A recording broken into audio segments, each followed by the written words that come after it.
Haydn's creation for me is probably the happiest piece of music ever written. It's an oratorio, which normally people think of as being a bit holy and a bit gloomy.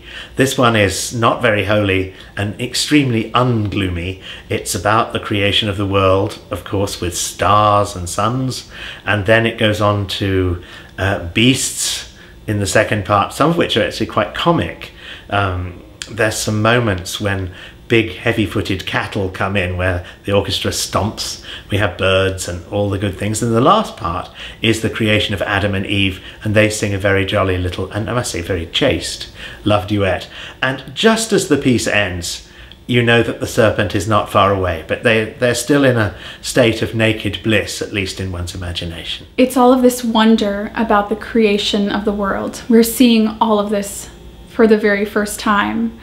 The plants, the trees, the birds, everything is all brand new. The music is written with tremendous care, but also with enormous joy. Haydn had come back from England a few years before. He'd come back very wealthy for a composer. He'd built himself a beautiful house, which still exists in Vienna. And he'd even put an extra story on top so he didn't have to talk to his wife too often.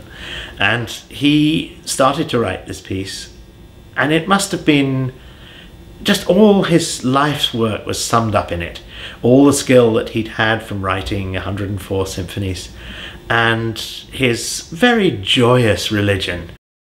I'm obsessed with Haydn. I love the music of Haydn because it's so creative, and this is the ultimate expression of that creativity.